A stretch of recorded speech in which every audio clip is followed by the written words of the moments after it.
Hello everyone, Juxtaposition here. Today's video we are going to discuss number theory. Specifically, we're going to discuss the Scottish Rite's Masonic number 33. That's 3-3. That is an integer, in case you didn't know. Integers are whole numbers, not fractional, whole. We're also going to delve into the number 666 and the number 999, which is the inversion of 666. We're going to discuss the meaning of 666, 999.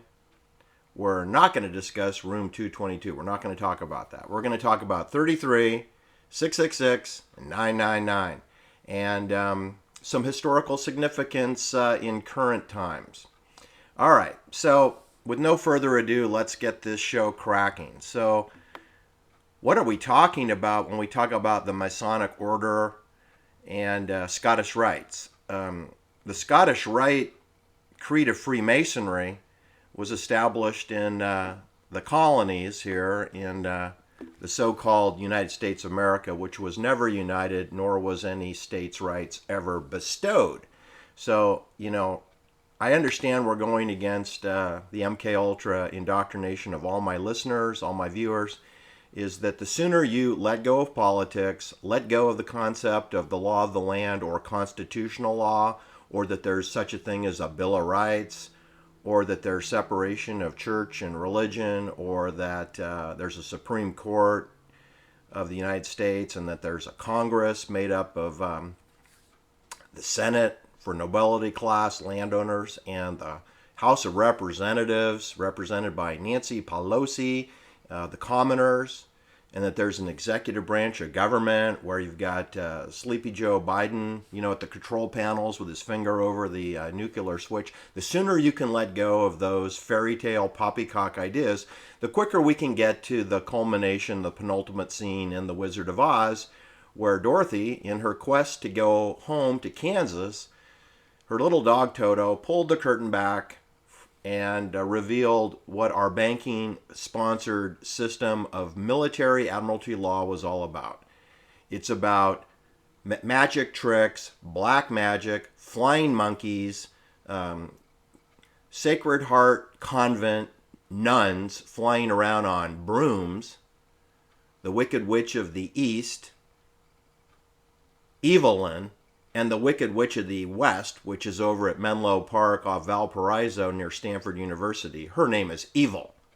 Evil and Evelyn, the two wicked witches of the coasts, the left coast and the right coast of the so-called colonies of the United States, which I call Alta California in the West Coast. Anyway, what I wanted to tell you is I'm going to read the Scottish Rite Creed of Freemasonry. It's quite disturbing. It started sometime in the late 1600s. No one can really come up with a correct answer on this. They say 1730. I'm going to say as soon as the first boat landed in the Caribbean is when the Freemasonry or Knights of Malta established themselves in the New World. The ancient and accepted Scottish Rite of Freemasonry, commonly known as Scottish Rite, its origins most likely begin in the early 1730s in England under the name of Scottish Masons or Scot Master Masons, which were later introduced to French Masonry in 1801. Gee, that's when the Convent of the Sacred Heart Order was established, although I believe it was established immediately upon the storming of the Bastille, which would have been 1789. That's when I believe they used Catholic nuns as surveillance spies. That's my supposition. The first Supreme Council was established in Charleston, South Carolina. That's a naval port city, people. Port City, Charleston. It's like the Port of Long Beach, like the World Trade Center, Port of New York, like the Port of San Francisco, where George Sullivan was murdered, or the Port of Oakland, California, where Huey Newton was murdered 3 blocks from the Container Gate, right? Where Lino LaBianca was trained as a military policeman at the Port of Long Beach and at Los Alamitos Joint Forces military base, which combines Navy, Army and Air Force.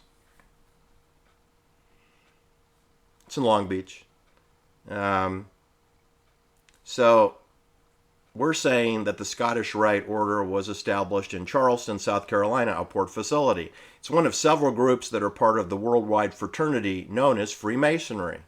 The Scottish Rite is the largest, and it's the most widely practiced Masonic rite in the world, and it's assigned to the North American continent, which explains why Jim Jones and the People's Temple were granted free rent in the Scottish Rite's Masonic Temple Auditorium at 1849 Geary Boulevard, adjacent to George Sullivan's Fillmore Auditorium. They shared a wall with the Scottish Rite Masonic Auditorium Temple.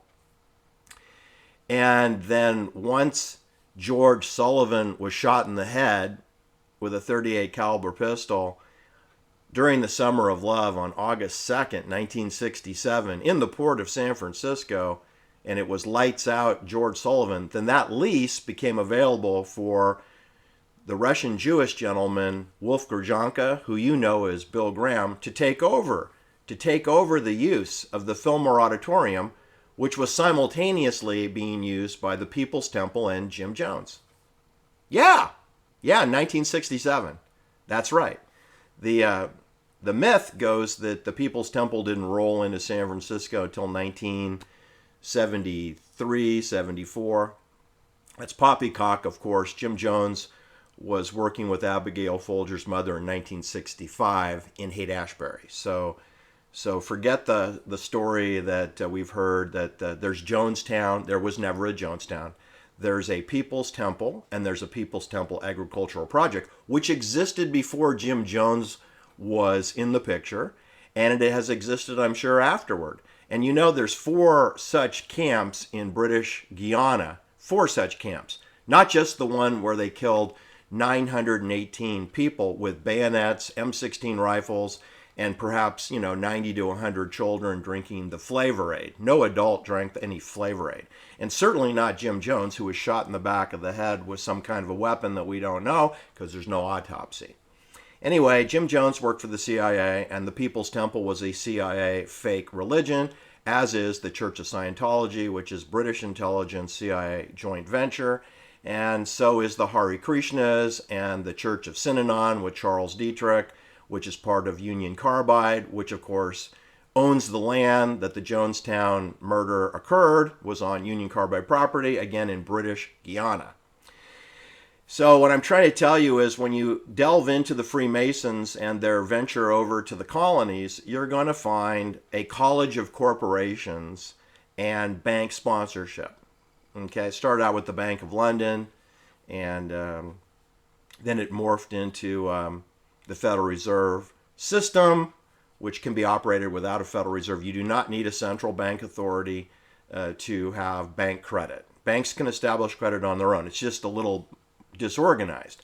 And so all the central banks do is they're like a bookie. They just keep track of the line, I think they call it the betting line, the difference between winning and losing, the point spread.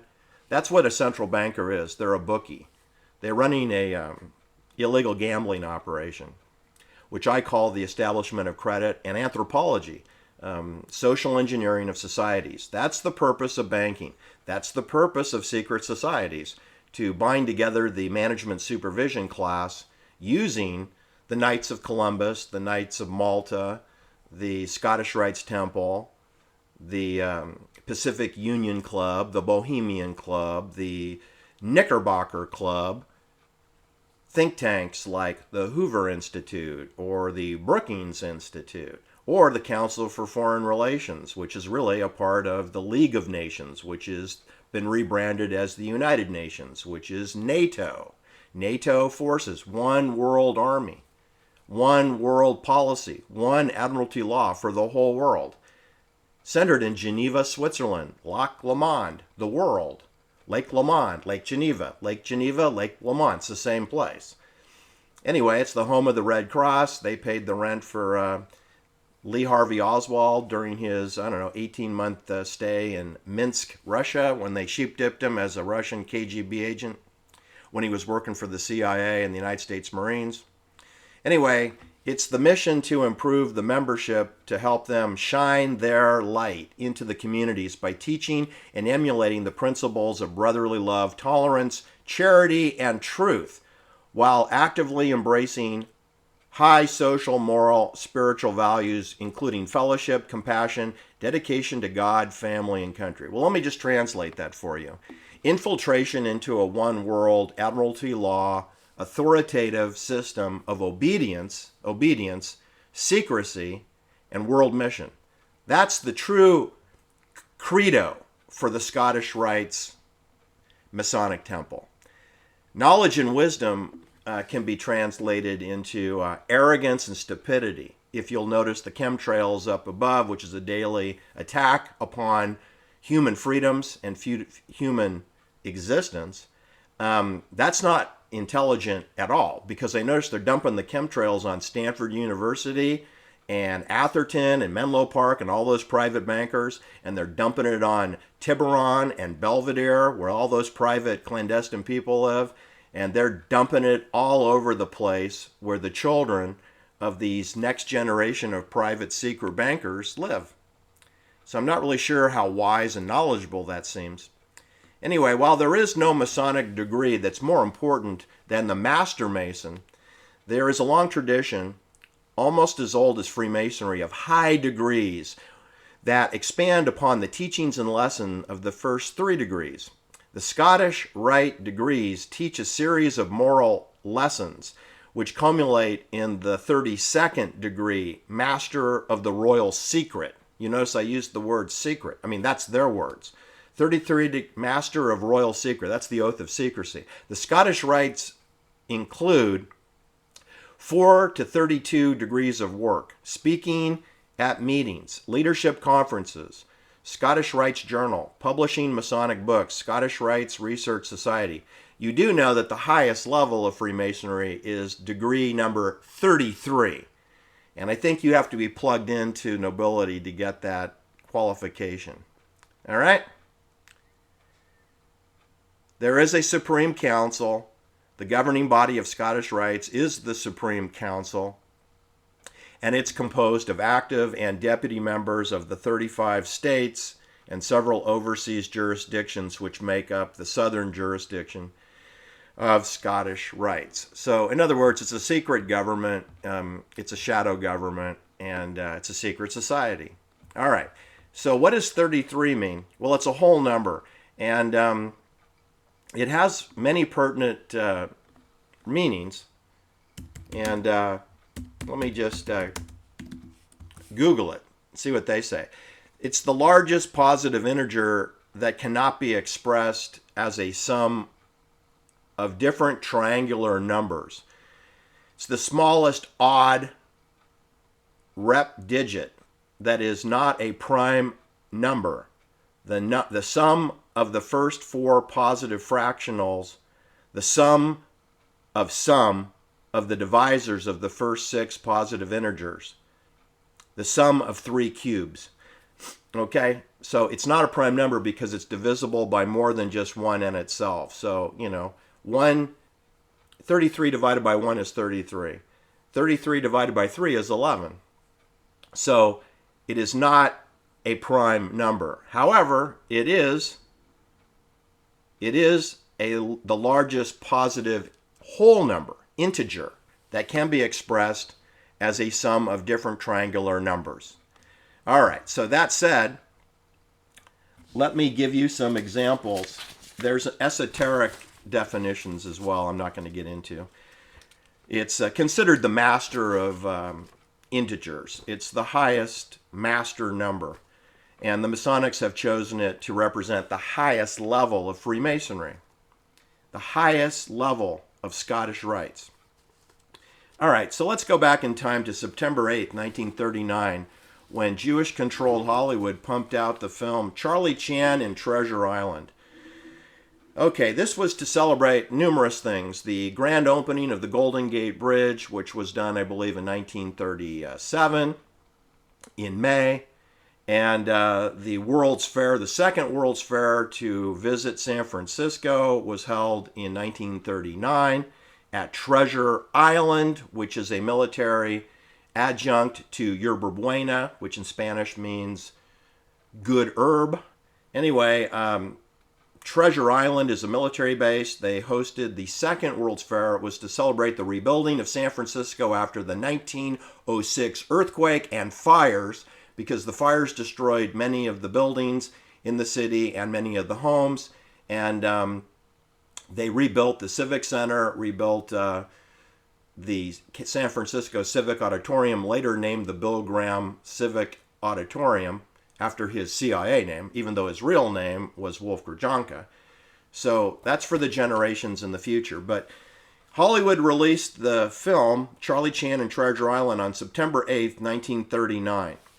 Now that's important, people, because in that film, Cesar Romero was depicted in a character known as Frank Randini, who is a magician, right? Which is kind of like a CIA guy, right? Because he's involved with deception, illusion, sleight of hand, trickery. And he's entertaining people at Treasure Island, which is presenting the World's Fair, World's Exhibition.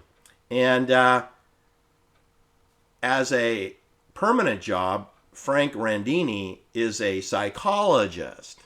He's a psychologist. And the only people that can afford to pay for a psychologist to have their brains restructured would be wealthy people of San Francisco, Pacific Heights, Presidio Heights, and perhaps Seacliff. Anyway, so this character's name, Frank Randini, he went by Dr. Zodiac. Dr. Zodiac was a psychologist, and he saw mostly wealthy women of San Francisco high society. And he would purloin or rob from them. And if they objected to it, he murdered them. So in other words, in this Hollywood film, Charlie Chan in Treasure Island, Charlie Chan at Treasure Island, we are introducing the concept of Zodiac as a person who would commit murder most foul in Presidio Heights. That is being presented on September 8th, 1939. Now, what does that have to do with the prime number 33 and the Masonic Scottish Rites? Well, I'll tell you.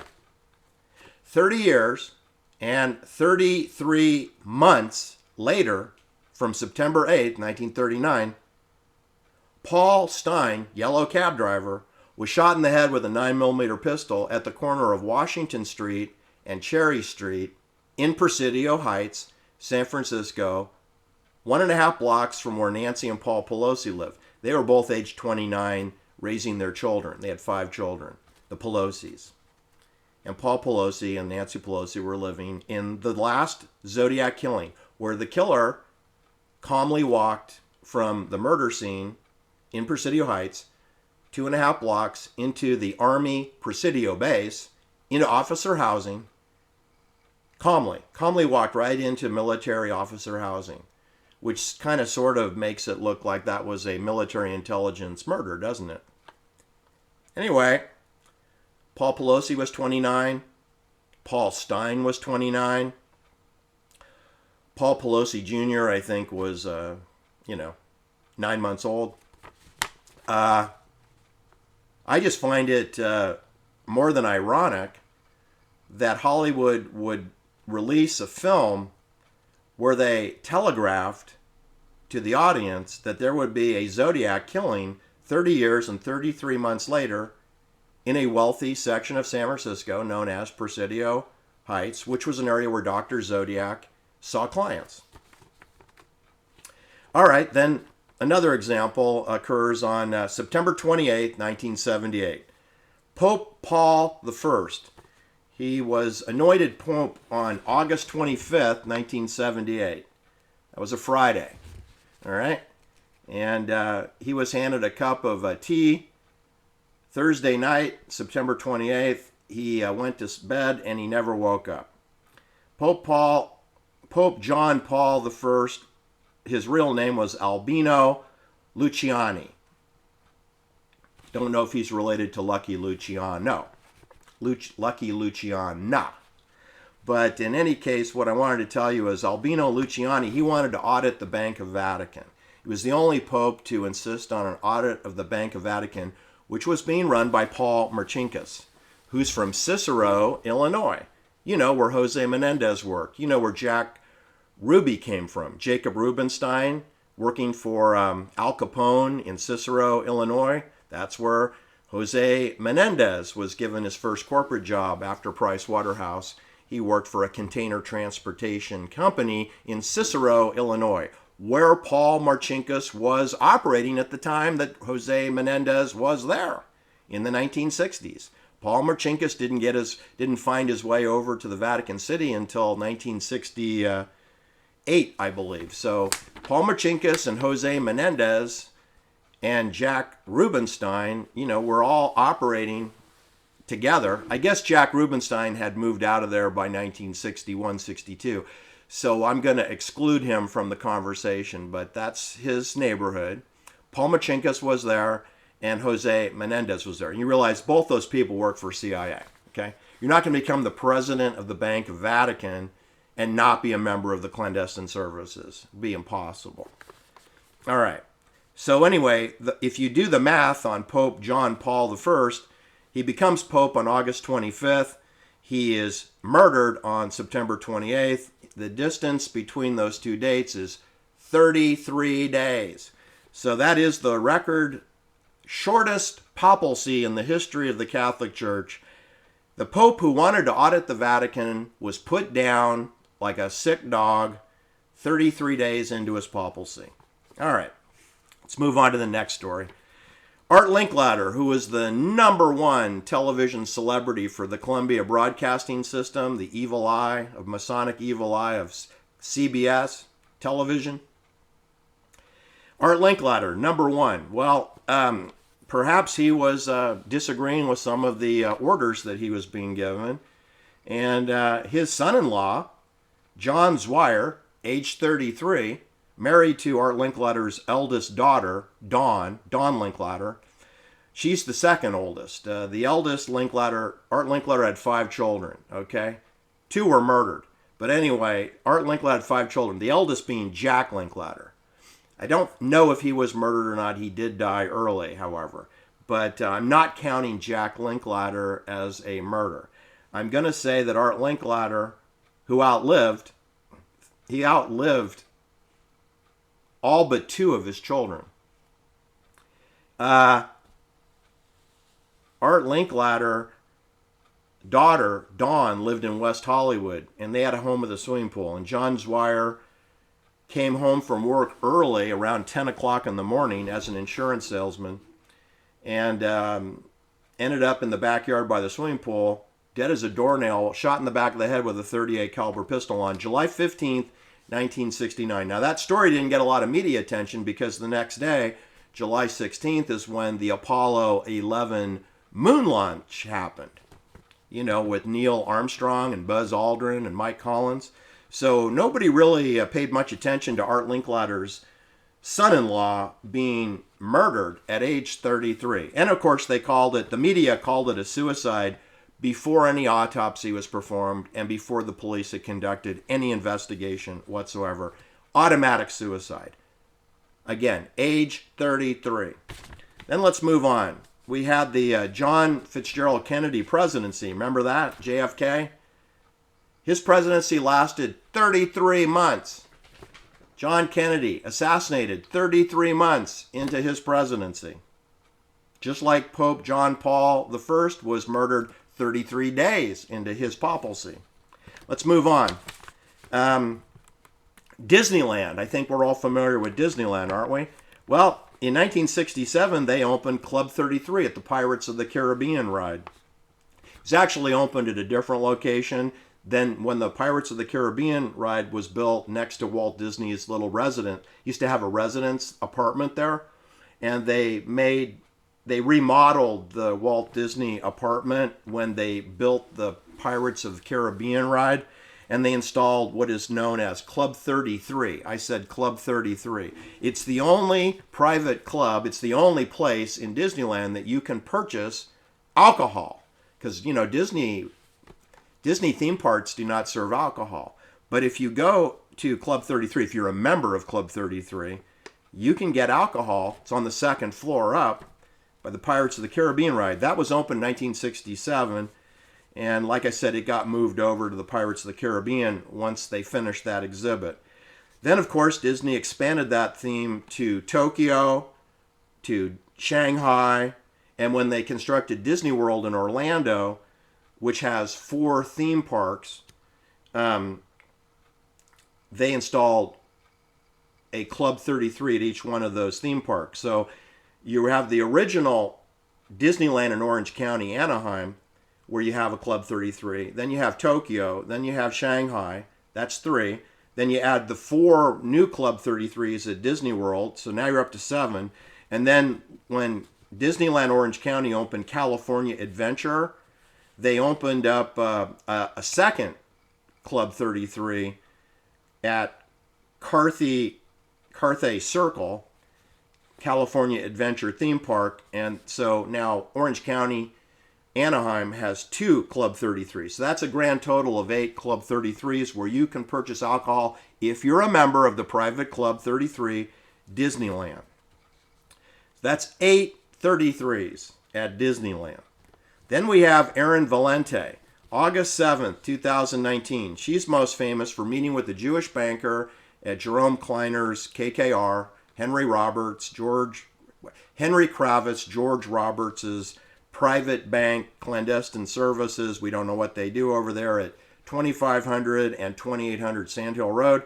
Erin Valente's last words to her parents in New York were, "It's all a game, it's a thought experiment, we're in the Matrix."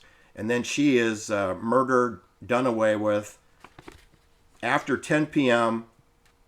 on a Monday night, October 7th, 2019. Last seen alive in Menlo Park, across the street from the Linear Accelerator, Stanford University, at KKR Excel. And last seen alive by a Jewish banker who went to Harvard and got an MBA from Stanford. And she ends up dead as a doornail, found 5 days later in her car, in a rent-a-car in South San Jose, Almaden Valley, in the back seat, with no explanation whatsoever. Took 4 months, and then the coroner said that she had a manic episode. Calling poppycock on that. She's 33 years old. 33. She is an alumnus of Georgetown University School of Economics. All right. Is that enough 33s for you? I mean, you can keep going. I mean, it goes on for days. How many people get killed at age 33 or get killed 33 days or 33 months within their job title? We also have the Masonic square and compass hexagram 666, which stands for wisdom. Ronald Reagan was installed at 666 St. Cloud Road in Bel Air, just below the Beverly Hillbillies Clampett residence, now occupied by Lachlan Murdoch. Lachlan Murdoch is living at 750 Bel Air Road. It's just above where Ronald Reagan lived at 666 St. Cloud Road, which means wisdom in Freemasonry. All right. We also have 999, which is the inversion of 666. 999. What significant date event can I point to? Oh, yes. Dr. Victor Ota, a Japanese man whose parents were interned during World War II, and yet magically he attends the University of Michigan, becomes an ophthalmologist, medical doctor for United States Air Force, and then he goes on to get housing in a Frank Lloyd custom home in Soquel at 999 North Rodeo Gulch Road with a swimming pool where almost nobody has a swimming pool because it's so foggy in Santa Cruz County. And he has 2, count them 2, ophthalmology offices, one in Santa Cruz near the University of Santa Cruz, well, not too far away, and another in Gilroy, which is over by San Juan Bautista, which is a clandestine service area for Raytheon missile guidance systems and mining activities, which I'm not going to get into the underground mining activities over there. But anyway, there's Dr. Victor Oder, and his wife, Virginia, his two sons, who are like age 8 and 11, his secretary, who's 29 years old. They are shot in the back of the head with 38 caliber pistols and tossed into the swimming pool at the Frank Lloyd Wright House, which is then felony arson, blaze, destroyed. And again, that was at 999 North Rodeo Gulch Road, which is the inverse of the 666 Wisdom. So I don't know if 999 means stupidity or if 999 is just an inversion of wisdom. But in any case, you got 5 felony homicides at 999 North Rodeo Gulch Road. Plus, they killed the kitty cat. They shot the kitty cat with a .22 caliber pistol, tossed the kitty cat into the pool. So you got 5 humans and 1 kitty cat in the pool when the fire department arrived. All right, that's enough for today. I hope you are as amazed as I am about the integer number 33 and the perverted 666 and the inverted 999. Thanks for listening. Have a great day. Bye now.